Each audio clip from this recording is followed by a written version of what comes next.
Hello, everyone, and welcome to another episode of WP Roundtable. I'm Jason Crawford. Just realized, oh, no, never mind. Kellen's not here, so we're going to skip right to Marc. Hey, I'm Marc, and I'm here, so there's that. Oh, we're so glad. We're so glad about that, Marc, that you're here. And, I'm Kyle. I'm also here. Not anywhere but here. And happy Star Wars Day, everybody. May the 4th be with you. Instead of celebrating this holiday, we're here on WP Roundtable episode 55. Another great show, and a very exciting one for us. It's our first Is there a holiday today? episode. Yes, it's a holiday. Go look it up. I'm looking it up. Yeah. All right. So in the meantime, we're going to get a quick introduction from a couple of our very, very special guests, Ross and Lindsay Johnson. You guys want to tell us real quick who you are and what you do? And we've got a lot of questions for you after that. I'll let Lindsay start. Oh, okay. Well, hi, I'm Lindsay Johnson, and like the rest of us, I'm also here. I'm a graphic designer, a front-end developer. I didn't mean to be a front-end developer, but I ended up being one because, I don't know. But I'm mainly a designer and by trade, so that's what I mainly do for 3.7 design. And I'm Ross. I'm a partner at 3.7 Designs, along with Lindsay and Declan, which is a web design and development and interface design firm. And I also work on Project Panorama, which is a premium WordPress project management and communication tool. And I do a bunch of other stuff too that I'm sure we'll probably talk about. I teach at Michigan State University and help organize WordCamp Ann Arbor. That's right. Yeah, the folks over here, we're at 3.7 Designs do a lot of things. They've been leading the organization of the WordPress Ann Arbor Meetup Group for, I don't know, a couple decades or at least, or something like that. 30. And, yeah, a long time. So, and your associate Declan O'Neill will be joining us at some point later in the broadcast. Yes, his kids are getting back from karate, so assuming they don't practice. All right. So we've got a lot of questions for you guys, and we want to dive into those and learn more about 3.7 Designs and each of you. But the first thing we start every show with is our quick picks of the week. This is where each of us shares something interesting that we maybe have learned about recently that we want to share with our audience. We think it's useful or interesting or valuable or just funny or something. So each of us has a quick pick that we want to share. My quick pick of the week is going to be really, really creative. I'm going to tell you to go check out projectpanorama.com. It's totally legit. I'm going to drop a link in the show notes and all that stuff. And it's a pretty sweet plugin that Ross made. And I like it. So that's my cop-out quick pick of the week. Marc, your turn. Hey, my pick of the week is, if you've been in the WordPress community and been around a little bit, you might know of a guy named Dan Griffiths. He's done a lot of development for people like Pippin's plugins, and then he's got a lot of his own stuff that he's done. He has a new Indiegogo campaign going. He has totally redesigned web hosting control panels. If you're familiar with cPanel or Plesk or anything like that, he's gone ahead and he's created a whole new hosting platform or a hosting control that's actually built on the WordPress backend, which means it's kind of an ecosystem model with plugins and things like that. It's pretty cool. Anyway, he's trying to raise money, and it's if you look up HostPress at Indiegogo, you will find it. He's trying to raise $175,000, so it's a pretty big nut to crack. But he wants to be able to pay a network administrator and do some other things, and maybe actually feed himself in the process. And it looks pretty cool. And Dan is a fantastic coder, so go check it out. Darn right. That guy's crazy, but he's awesome. He is crazy. I forgot to mention. And Dan is crazy. Anybody trying to build like a server platform out of WordPress, but he could do it. He could. Yeah, there's probably 3 people in the world that could do it, and he's one of them. All right, well, I'll just jump in, and mine is just a reminder to update because there were some security issues that came out a couple weeks ago, and I know they haven't been. They seem to have been upgraded. I guess the latest release of WordPress has fixed them. I haven't gotten a lot of details on that yet, but so just reminder: check your updates, make sure you're not missing a critical comment-related security thingy, scary stuff with an old release. Awesome.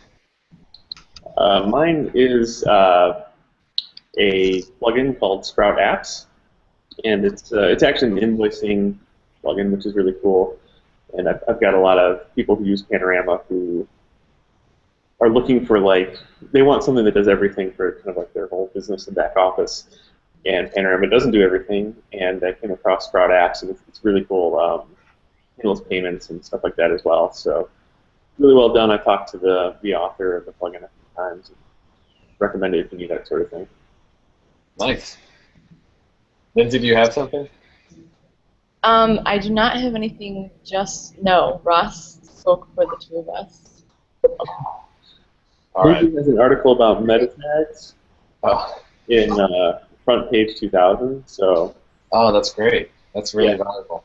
If you're noticing that it's a good time to jump ship from WordPress to Front Page, and you want to handle your meta tags, you'll probably want to read her article.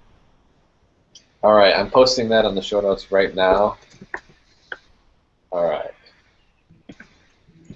And I will have that up very shortly. So thank you guys for great quick picks. I'm glad you brought that up, by the way, Ross, because we are about ready to release desktop server for Front Page, so that'll be awesome. Oh, good. Can I be a beta tester? Yeah, absolutely. Thank you. All right. Let's learn about 3.7 design, shall we? All right, so let's start. We usually like to go back to the beginning, and I have not seen Ross or Lindsay on previous interview-style broadcasts and learned much about their background. If they've been on shows before, I have missed it. So we're going to ask some of these obvious questions and try and learn a little bit more about your history. So if you could each maybe tell us just a little bit about kind of your background, origin story, like what did you want to do before you got a career, and then as it developed, what was the kind of fun journey that brought you eventually to where you are today? You can take turns. I'm going to have to route my voice through Ross's vocal. Oh, you go first. Okay. Well, I guess I haven't started a long time ago. I wasn't here, unfortunately, for the very beginning of 3.7 Designs. I was my own company, believe it or not. Me, myself, and I had a freelance graphic design business where I mostly did print work for one client that really got me started. They said, I used to work for them full-time after I went to art school, and they kind of said, okay, well, we know that you want to start your own business, so you're fired, go do that, and we'll be your biggest client. So I said, okay, I think that sounds good. So I started working for them, and I eventually started getting more clients. And I took a HTML class at Washington Community College just to see if I was any good at this, like, coding thing, which I thought, well, we'll give it a shot, and I ended up really liking it.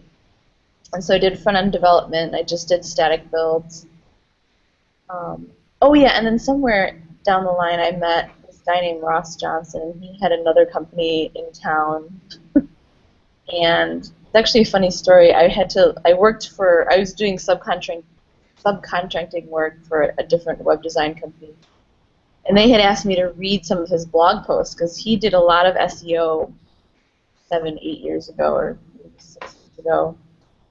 So I was reading his blog, making some comments, trying to get some traffic, and I don't even know what I was doing really, but I was probably messing around at work. And eventually,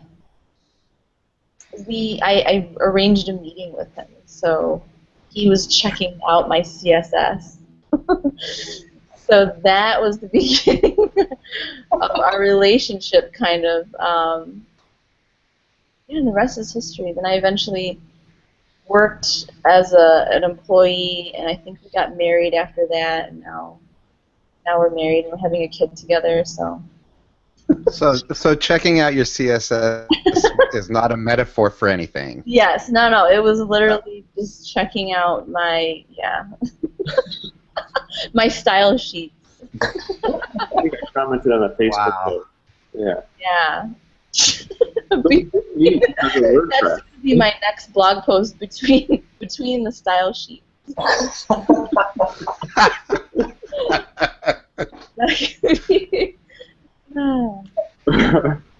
There's me / us in a nutshell. Yeah. Yeah. We actually met because of WordPress, which is kind of... Oh, yeah. We meant to tell, what's his name? The creator of WordPress that we saw. Sorry, pregnancy brain, what? Matt Mullenweg. We wanted to tell him that he's the reason that we're together, but we couldn't get close to him, so... Ah, shucks. I know. I'm sure he'd be very scared, but... Yeah. Yeah, so I guess that's Lindsay's story. My story. Ross has a totally different story of how we met. Yeah, we'll talk about that off air. Yeah, no, I guess I got started in web design when I was in high school, which is like 1996-ish, because I wanted to make web pages for my Quake plan. So I played a lot of online video games, and I wanted to talk about how awesome we were. So that's kind of how I got started there, and actually studied a whole bunch of things in college.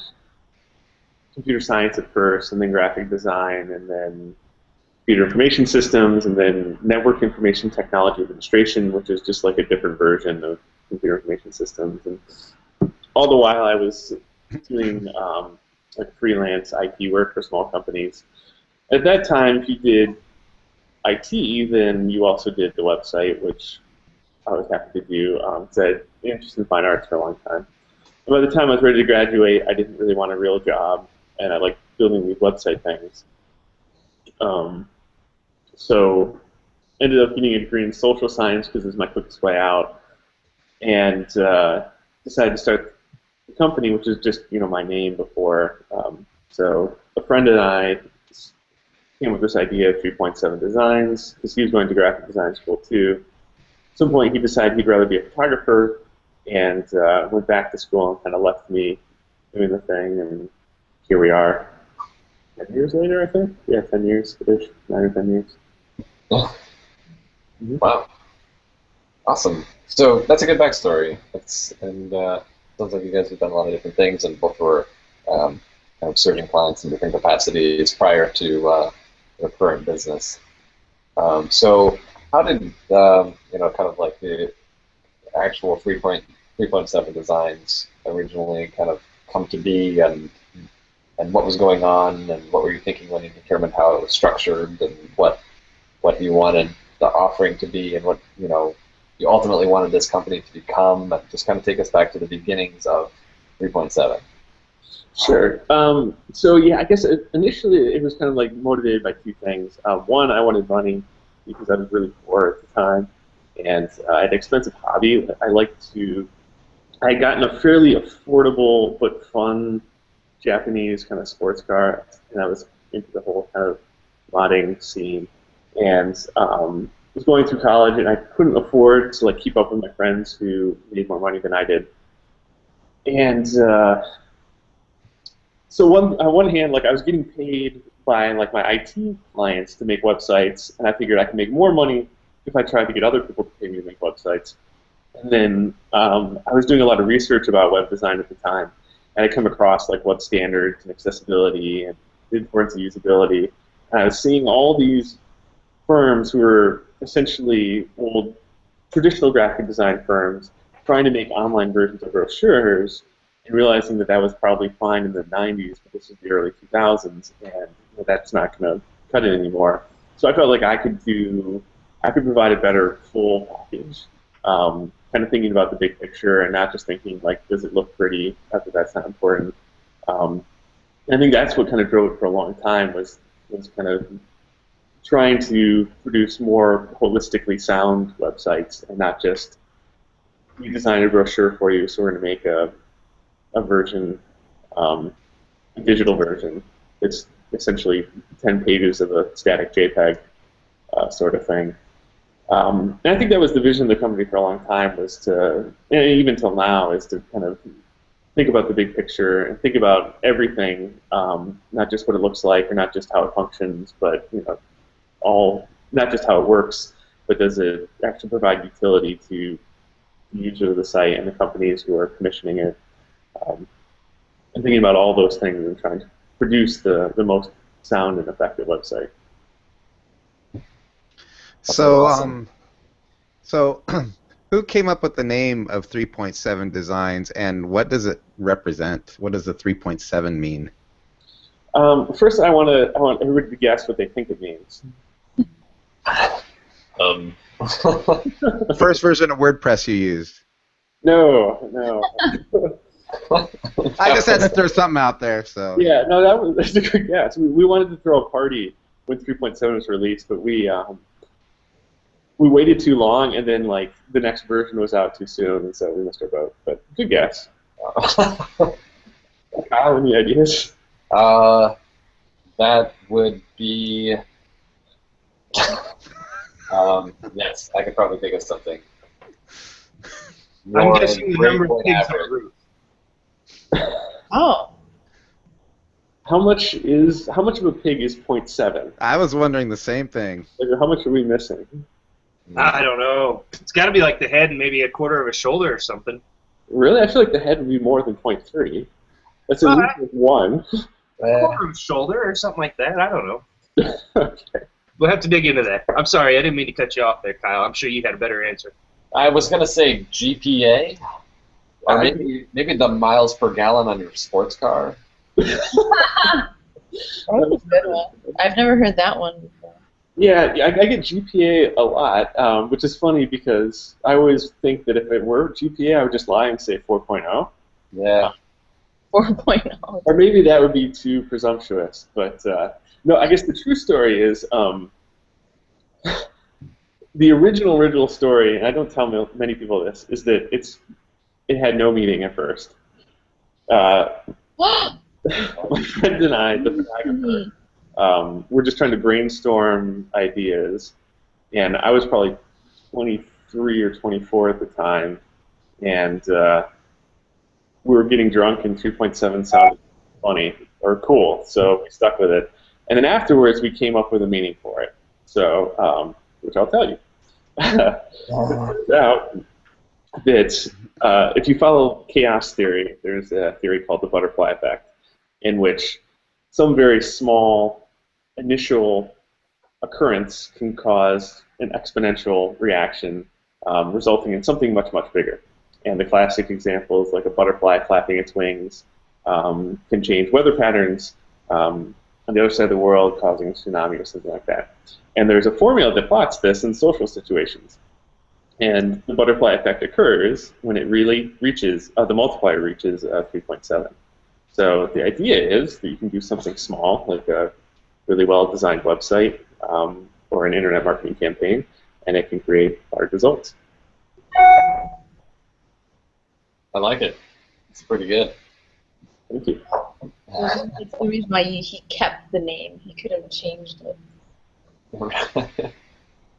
Sometimes it's you've gone too far in one direction, I suppose. Well, like the meaning of life. I mean, if you find out the meaning of life after, or like late after you've begun living, it doesn't mean. Yeah. It's always an interesting thing.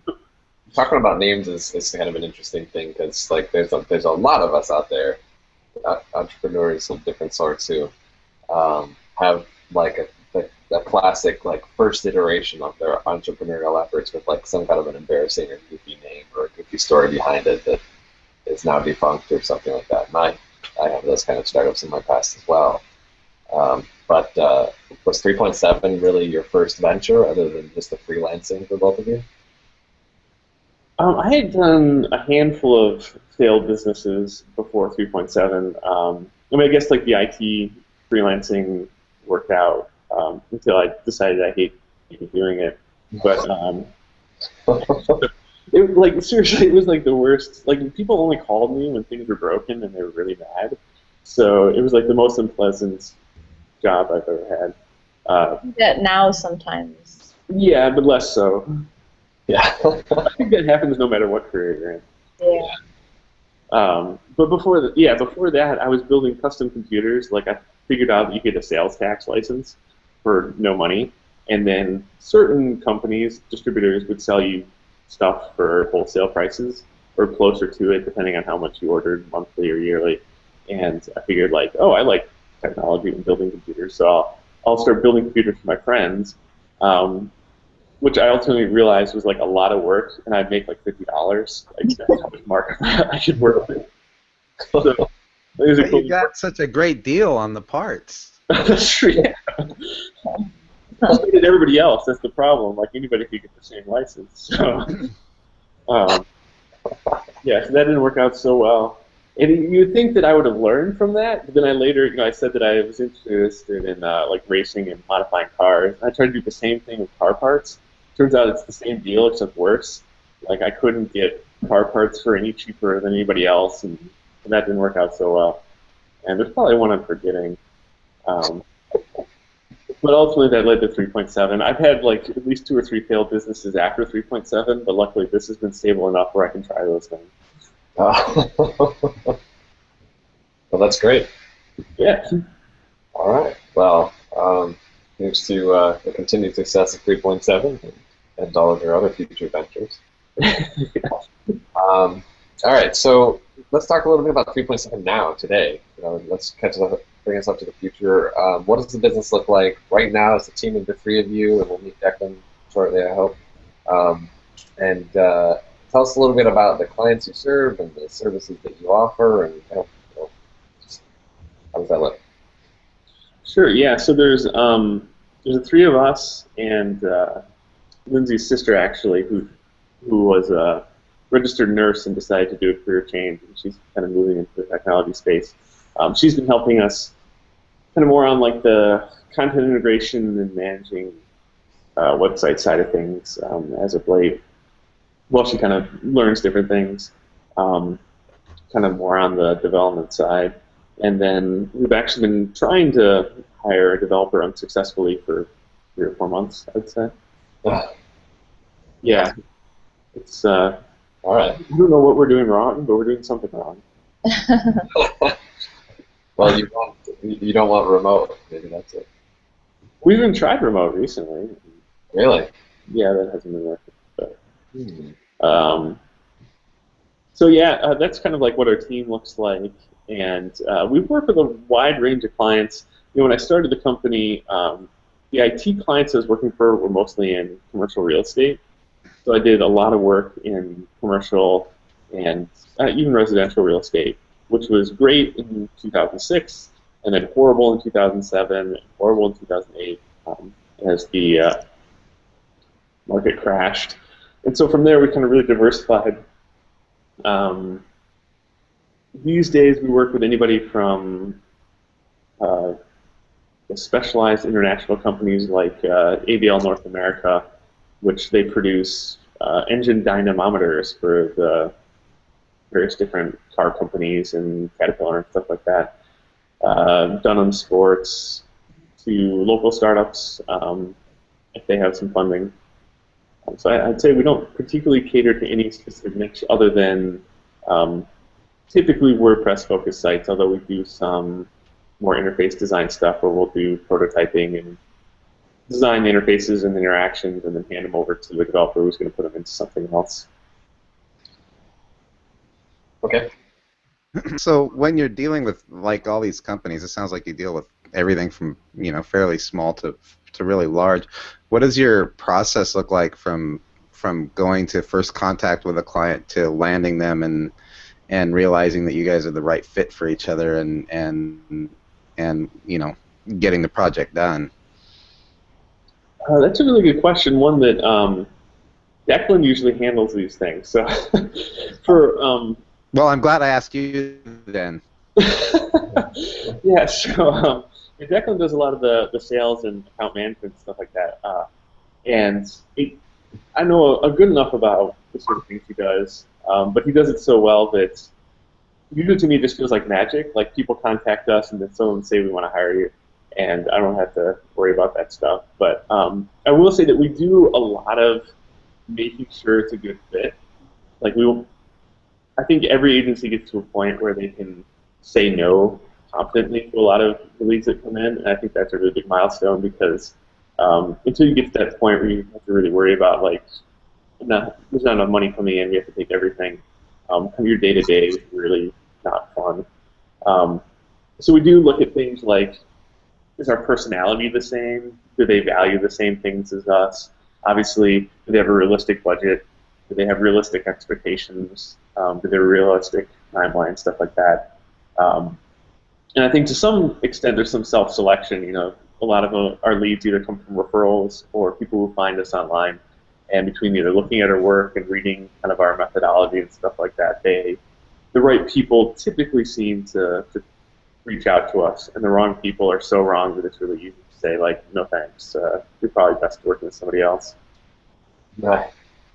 So I'd love to, when we get Declan in, we'll ask some more probably about the onboarding process, because I think that's an interesting discussion, and client acquisition as well. But the both of you are quite a bit involved in the design process, as I understand it, and that's an emphasis for your company. You guys do really, really good design work. Maybe you could talk to us a little bit about some aspects of that. In particular, I'd really love to know challenges that you encounter when walking through that design process for the client, and what you've learned to consistently overcome that. You know, things that the client doesn't value or understand or recognize or takes for granted. You have to teach them, and you have to kind of overcome these design iterations with them. Just talk about the design process and how that works for you. I think the process has changed. We constantly try to like reiterate on our design process. We used to do, I think there was like a few years ago, everybody was doing like style tiles and kind of like, let's pick color schemes and fonts first. So we experimented with the different things, and actually we don't do style tiles or wireframes anymore. But I think one thing we try to do is really listen and almost over-explain our thinking behind, make it really scientific, so it doesn't make it as least subjective sounding as possible, so it doesn't seem like we're just coming up with ideas and for no specific reason. I think that's really helped, you know, sell the designs to our clients, and where it's almost come to a point now where we present a design concept and it's like, oh yeah, because we've talked about it, you know, the planning process leading up to it. We've looked at what they like and what they've responded to. We do something called the design personality test, where we have a set of adjectives and they kind of say, well, would they want the tone to lean toward this or the other, and try not to do neither, because we'd like, you know, even if it's just spontaneous thought, we just want to tease out what they're envisioning. And so by better getting all of that, we can come up with, we usually have a pretty solid idea of what they're going to like coming out of our design kickoffs, which I can say for me personally, when I was a freelancer many years ago, was not like that. It was always this sending off designs into outer space and then getting like bad comments and, you know, not knowing really what was going to happen. So yeah, I think our design process has really gotten refined, and it's amazing, to Lindsay's point, like what used to be one of the most painful parts of the process, not the most, because I think content is still the most painful, actually really easy. And so I think it was just a matter of trying lots of things. So what we do now is we have a fairly long kickoff meeting where we talk about just about anything to do with the business, who's going to be using the site, what are the objectives, to the more surface level things about branding and tone and that sort of thing. And with that, we kind of turn that into what we call like a strategy document that we send over and just make sure that the client and we're all on the same page. And we used to do all these other additional pieces, like Lindsay was talking about, where we do a style tile, we do a wireframe. Sometimes we would do like an interactive wireframe. The whole idea being that like if you get people to sign off in like little stages, it would prevent issues down the road. And what we found is that even though people would approve like a style tile, once they saw like a full concept, they'd be like, oh, this isn't what I imagined, and you still have the same issues. So eventually we kind of refined it to the point where, based on our questions and just understanding the client well enough, and kind of explaining that all the decisions we make are for a reason. Like if something ends up in a page in a specific place, it's not just because we preferred it be there, it's like we thought about it and we put it there intentionally. It ends up being a very different conversation rather than like I like purple or I like blue. It becomes more about this doesn't feel emphasized enough. If that's the case, then we can figure out how to better emphasize it, and that goes a lot smoother than trying to just appease somebody's aesthetic preferences. Yeah, I think, and we set that expectation really early about we are, even in our proposal, we talk about our process and what we expect from them, and how we're not yes men. We don't just like make logos bigger and change colors. We are here. You're hiring us because we're providing our design expertise to your business. So just planting that seed really early on and sticking with it when sometimes it's hard. You don't want to be saying no to everything just because, or seeming like you're saying no. So it's like the art of nicely saying your idea is not, that's not a good idea. Why don't you try trusting us? And right. It's hard, but I think ultimately it's benefited us, and then the clients that get referred from those clients, they come to expect the same, and I think it's another thing that made it easier is just time and us filtering out the bad fitting clients earlier. Because that's always like such a difficult thing that we find, because no matter how scientific we try to make it, there's still like, it seems like eliminating any semblance of subjectivity from the discussion is quite difficult. And when a client says, I think that my logo should just be like 5x, and I've had these discussions with a client, and we say, well, I don't specifically so much have data to support my viewpoint that say that your conversions will increase, or your traffic will be better, or whatever. I need you to just trust my judgment that that's not right. Yeah, I feel like even sometimes Ross is less good at being direct and blunt, but I can sometimes just say, and even Declan, sometimes you just have to say, well, no one cares who you are unless they're getting what, there's a reason to. They have to be motivated. And I think finding out all those little phrases you can say to people that make them understand from their own selfish point of view, like, oh yeah, I guess you're right, I don't want to see your logo bigger if I don't think you can provide me with what I need. I'm not going to contact you if you don't even seem like you can provide the basic expectations that I'm looking for. Yeah, those battles can be tough, and there's sometimes it's hard for me to think about this in the moment, but I think there is something to be said about the client liking what they see, even though ultimately it's the people who are using the site who really need to enjoy what they see or how something's laid out. But sometimes it's one of those things, even if you can logically in your head say well, this is performing better, some people just can't get past that. I've worked with a project a long time ago where the client wanted something changed. I forget exactly what, and I talked her out of it.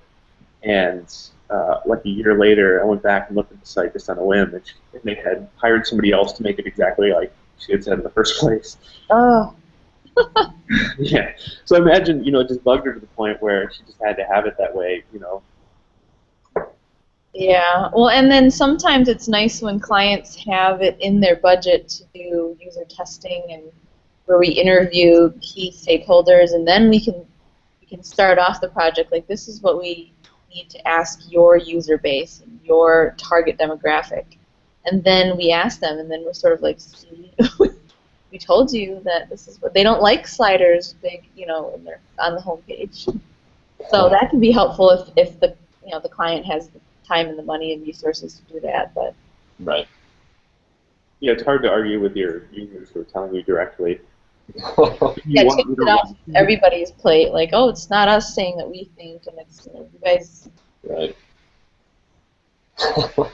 Yeah, it's funny. I used to teach a design class at the local community college, and this question came up once with one of my students. She asked, like, what do you do when a client wants to do something you don't think is a good idea?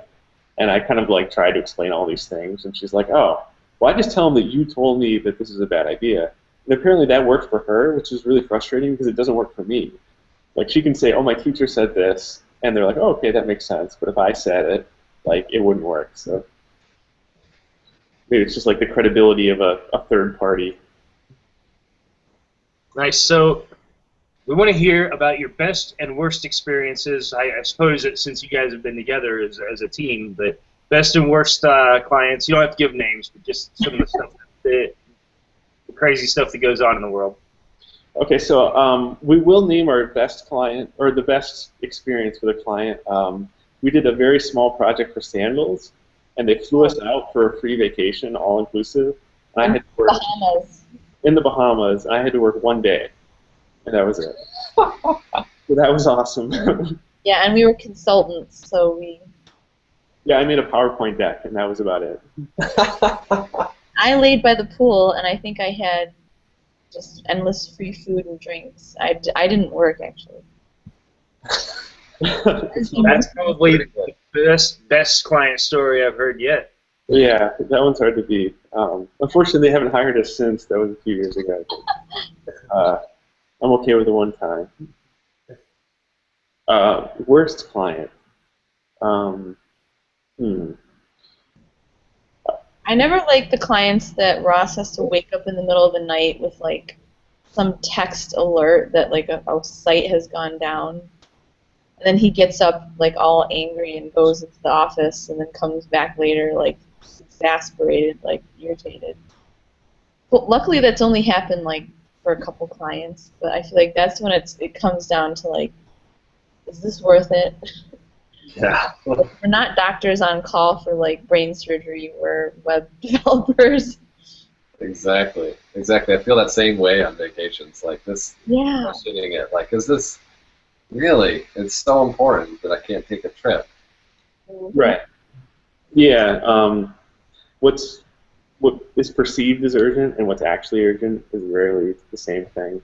Right. In 10 years of urgent things, which I would say typically we get an email that's described as urgent at least once a week. I can think of 2 that actually were.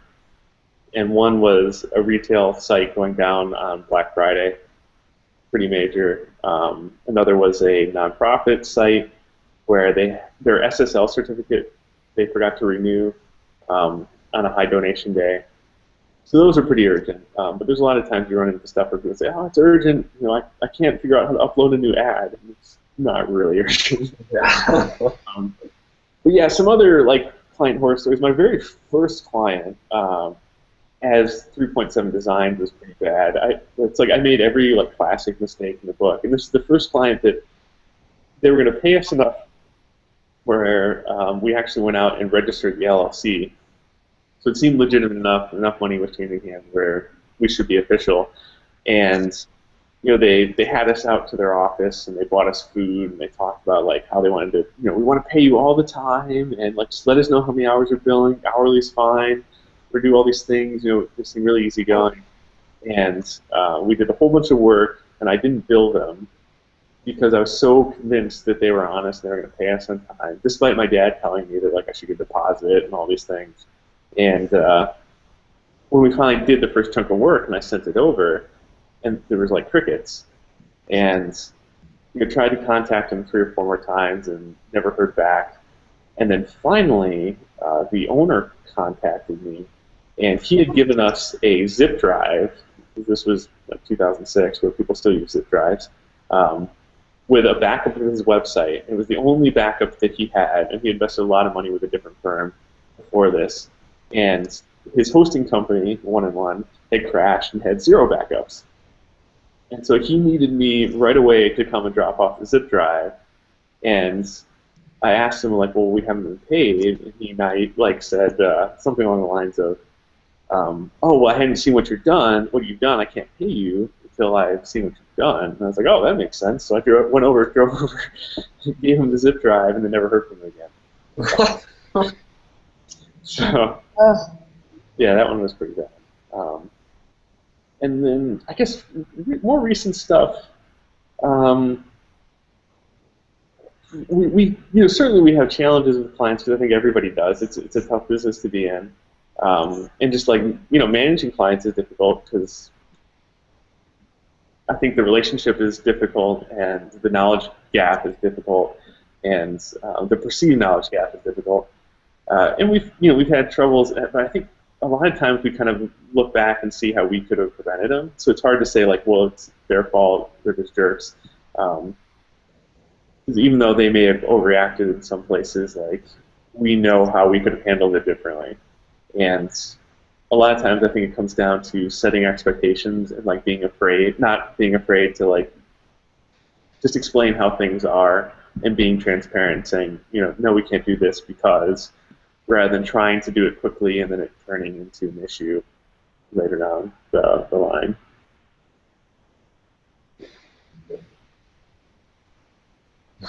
Being transparent is important, I think. And I think over time you learn to you mentally change your attitude about how you can handle problems, and, like, how you will, because there's only so many times that you can say, oh, well, next time I'll just be more assertive, or I'll be more something. But you actually do, over the years, learn to be more assertive, and you have predetermined responses to certain situations because you've come across them before. And sometimes it's hard dealing with clients. I think having a design business, the client interaction and communication is, like, one of the top challenges. It's certainly not like building the sites or using Photoshop or something, because you can learn those things, but it's really hard to grasp, like, the nuances of, okay, well, how do I explain, like, no, or maybe, but or not being too nice, or say, oh, well, we can do this, but you kind of just have to say, drawing the line, a friendly but assertive line. Yeah, Lindsay's a good enforcer, especially now that she's pregnant. She doesn't take any. Yeah, people are scared of me, and they open doors for me, and they don't want to upset me. So. People are smart. Right. Well, I feel like a handicapped person. Like, people, like, I go to the store and people want to hold things for me. I'm like, oh, okay. Chivalry from men and women and people of all ages. It's shocking. And you're using that to its fullest, I'm sure. Yeah. Yep, the tools you have. Yeah, take advantage. Yeah, I will. It's not for that much longer. So let's move on a little bit beyond 3.7 and not at the same time, and let's talk about Project Panorama. What is that, and who is it for? So, Project Panorama is a premium WordPress plugin, and I call it's a communication tool, a project communication tool that you can also use to manage your projects as well. And it's an idea that I came up with probably 4 years ago, I think.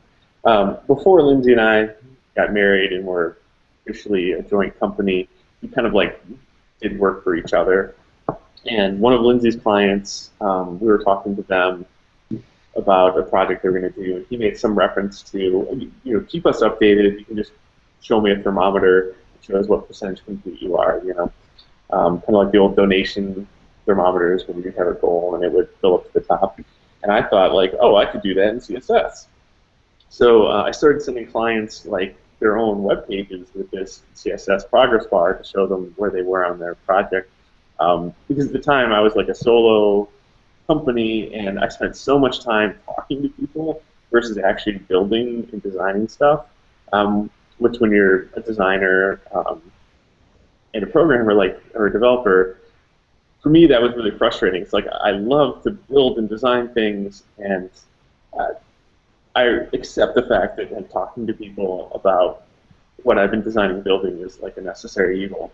And what I found is like it alleviated a lot of those questions. Like people would just email, how are things going? What are you working on? And I'd have to send this carefully crafted email.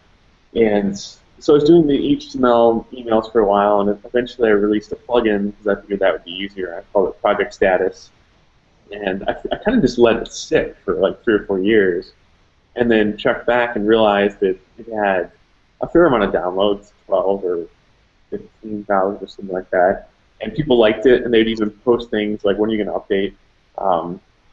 And realized that I could turn this into kind of the next level and make it more useful if I made it a premium plugin where there was some compensation that would actually incentivize me to work on it. So now it's a little bit more full-featured where not only do you have kind of your total progress, the idea is that you get a client or a customer and they want to know what's going on. And my original idea was that it's going to be people in our shoes, people who have web design clients, and those clients from time to time want to know what's going on and what you need to do next, because traditional project management software does a really poor job of this. Like if you look at Basecamp, which we use, and a lot of the tools like Basecamp, like Apsana and all that, they're mostly like just lists. It's like a list of to-dos, either done or not done. A list of dates that's, just a list of dates is kind of a nebulous thing. It's hard to really figure out how things are progressing. A list of messages. It does a really poor job of letting you just kind of get a snapshot of what's been done, how far along are we, and what's going to be done next. And so Panorama's really built around that, where you've got kind of your total project progress. It tracks total progress in time. So if you start and end date, it'll track like what percentage of the time are you through, and then compare that to the total project progress. You can see if you're ahead or behind. It can be broken down into phases and then each task. And as you complete tasks in phases, it will automatically calculate the project progress. So we found even internally it's helpful for us, because sometimes when you're in the thick of building stuff, it's hard to figure out, like, are we halfway done? Are we 75% done? It just feels like you're just working on features. So that's kind of the idea of Panorama, is that it helps people communicate to customers and their team what's going on and how projects are being completed. It's powerful. A real quick one for you. Does this in any way, or will it maybe in the future be compatible with maybe Toggle? I hadn't considered that, but maybe I should. Okay, then. Just thought I'd ask. Yeah, it would be interesting to know more about some of your plans for the future. You continue, I imagine, iterate on Project Panorama. Do you plan to introduce add-ons to Project Panorama? Do you plan to introduce other products as a business? And if you do, how do you plan to have your business kind of a change as that becomes a part of what you do, if it will? Sure. Yeah. Right now we have one paid add-on and then 2 free ones. I think the short-term plan is to really kind of continue to improve the core plugin. There's a lot of features that I'd like to have that are challenging to do correctly. A lot of the competing plugins in the space, they're not actually plugins, they're entire themes, so they have a lot more flexibility about how they store and manage data. They can essentially create infinite custom post types to manage like multiple comment threads on a single project and stuff like that, where because this is a plugin that resides on your site, we're kind of using just meta boxes and meta fields for the time being, and there's kind of a limit to how long you can keep doing that before the servers can't accept too many variables or starts timing out and save, stuff like that. So we certainly want to keep improving the plugin as best as we can. There's a lot of features I'd like to improve. And also, we've just kind of started kicking around the idea of maybe like a software as a service, where we have a lot more flexibility to kind of take the general idea of project visualization and extend it to beyond what you can reasonably do with a plugin. Awesome. So we're running pretty short on time here. So we've got a couple other things that we wanted to talk about. We'll have to cut a little bit short, but basically, let's segue real quick into talking about working at Ann Arbor 2015.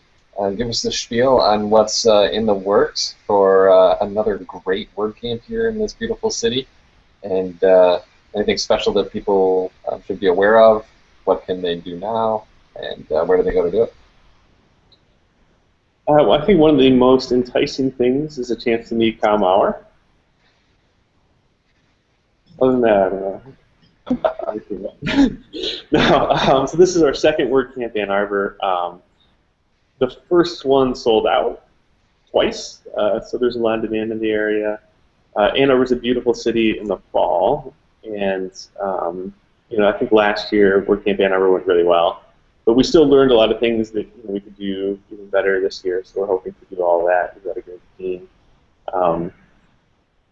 helping planning everything. So it should be a beautiful time to come to Ann Arbor. We're going to get a lot of great speakers, and you can find out more. Like, I'm assuming there'll be a link to the show notes.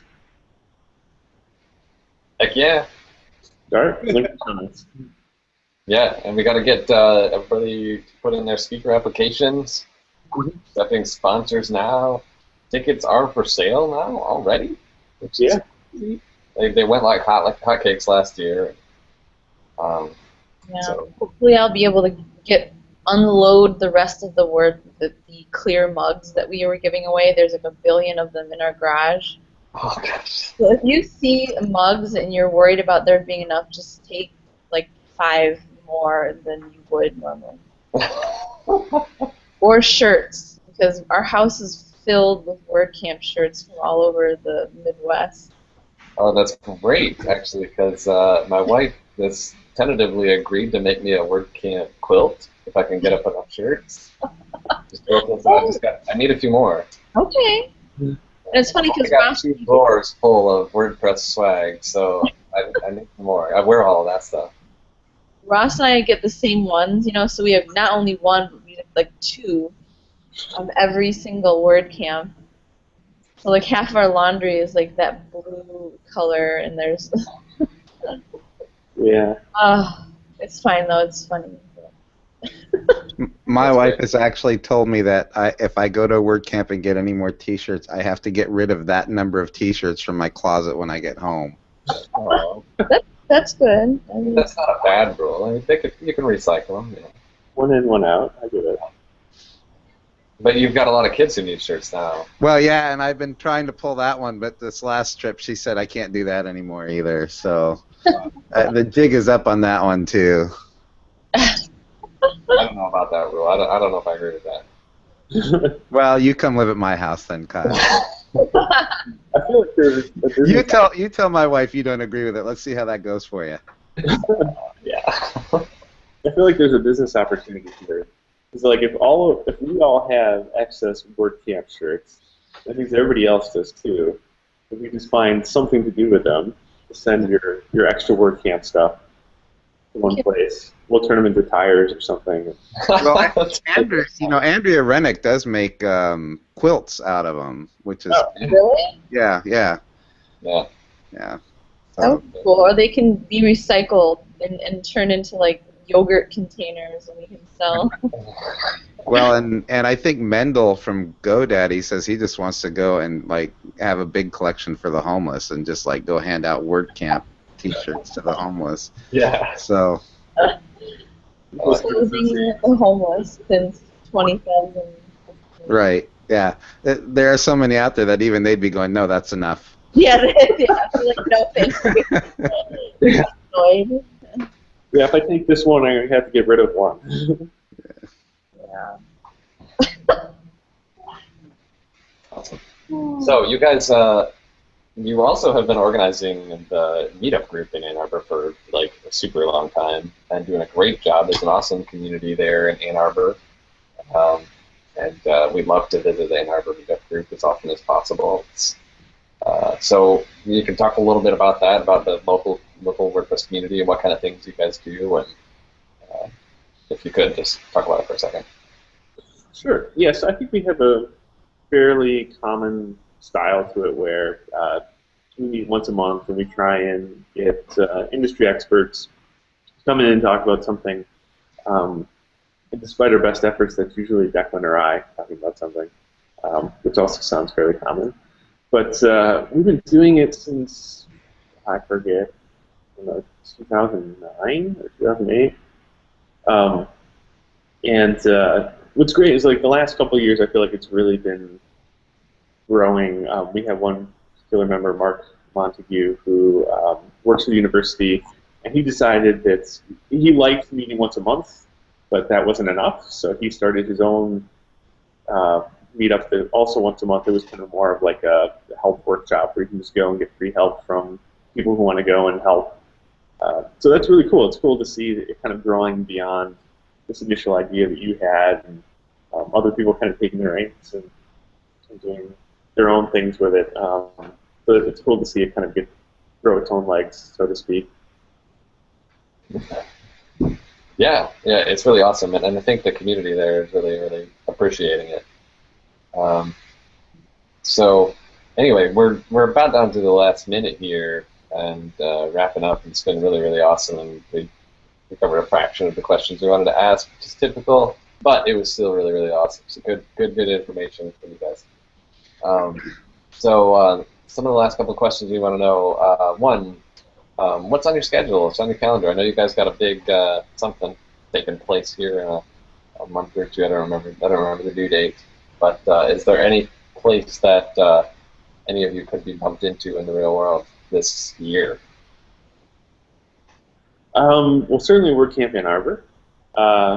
Beyond that, our due date is June 25th, so we're trying to clear our calendar as best as possible. If you happen to be invited to my brother's wedding, you could see me there, or both of us there. We go to the monthly WordPress Ann Arbor meetups. Other than that, downtown Ann Arbor, we're always down. That's where our office is, so we're around there a lot. Yeah. That's it. Awesome. So we'd love to hear if you have any cool recommendations for guests that we should have on the show in the future.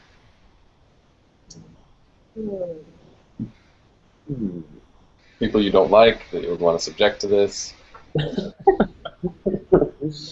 When you want to see lose 5 Twitter followers. Yeah. Can I be on it twice then? Yeah. I'm trying to hit 0. You could try. Have you interviewed John Hawkins from Las Vegas? Oh, that's a good, yeah, the guy from 9 Seats. No, we haven't. Yeah, he would be cool. I think last year the foundation started doing this mentorship group for people who are first-time WordCamp planners, and I got put on to that, being a first-time WordCamp planner. And he was one of, I think he's the only mentor at this point. So he had a lot of really great advice. He's been doing the Las Vegas one for a while, and they're doing it this year, and I kind of hopped on just to be reminded that I need to be doing stuff. He's also been doing a really great series of blog posts about running a business, so I think he'd be a good person. Okay, that's a really good suggestion. And you know, for those many people who are watching who want to someday be on the show but are concerned about their Twitter account, we have a testimonial from a past guest who was telling me right now that he gained followers after being on the Roundtable show. So I don't know. That's just his word. I want to see a testimonial on that with like an actual Google Plus account, because I think that's spam. It probably is spam. It probably is spam. Yeah, a person is a little bit nebulous. It's like, okay, yeah. That's like a landing page, right? With, you know, all the testimonials on it. We've had some characters on the show, so I don't know. Just unsubstantiated. Anyway, that is pretty much our show. That's episode 55, folks, and it was amazing. 3.7 Designs is really, really awesome. We regret that Declan couldn't participate in the show. He's quite the character, and hope that he can make an appearance with us sometime in the future.